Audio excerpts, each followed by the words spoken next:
আজকে রাতে বানানো হবে হচ্ছে স্যান্ডউইচ, সেসবেরই প্রস্তুতি চলছে।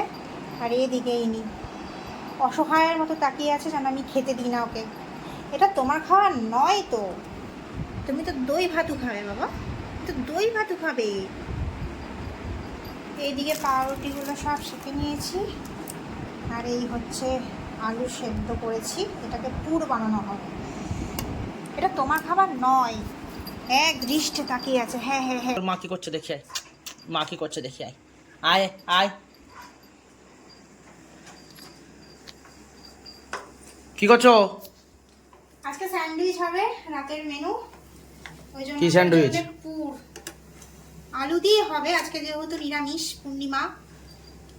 তাহলে মাংস দিয়ে করলে ভালো হতো না? হ্যাঁ, মাংস খেয়ে খেয়ে খারাপ হয়ে মানে মাথা খারাপ হয়ে গেল, খালি মাংস। হ্যাঁ, মাংসাশী প্রাণী হয়ে গেছে খালি। Chicken sandwich. হ্যাঁ, চিকেন স্যান্ডউইচ খেতে আর হবে। এরকম আলু ভাতে দিয়ে কে স্যান্ডউইচ খায়? এটাই চেটে পুটে, মানে এটা দিয়ে শুধু ভাতও মনে হয় চেটে পুটে আমি তুলে দেবো। সে তো গরম গরম আলু ভাতে দিয়ে যে কোনো ভাতই খাওয়া যায়।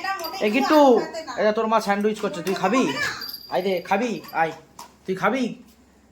তোর মা স্যান্ডউইচ করছে, তোর মা স্যান্ডউইচ করছে, স্যান্ডউইচ করছে। দেখো দেখো আমার হাতটা কামড়া, ওর হচ্ছে খাওয়া দাওয়া হয়ে গেছে, এখন বাপের হাতটা পেয়েছে, বাপের হাতটা ও খাবে।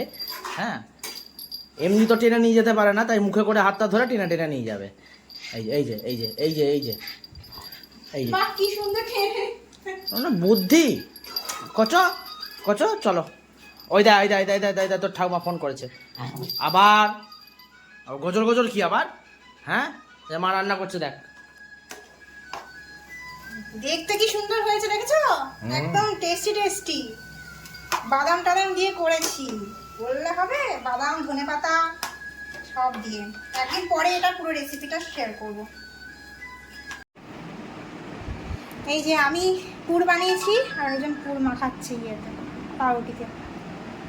আর এদিকে স্যালাড কাটা হয়েছে, শসা, টমেটো।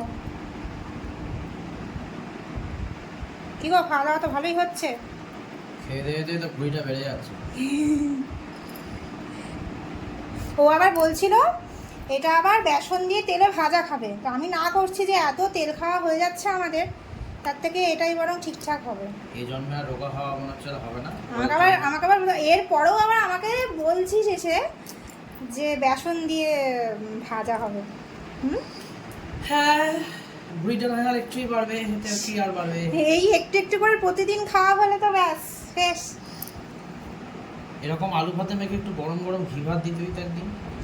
হ্যাঁ, এইরকম এটা পুরো ওরকম ভাবে ঘি ভাতের সাথে নাও ভালো লাগতে পারে। না, শুধু ভাত দিয়ে খাবো।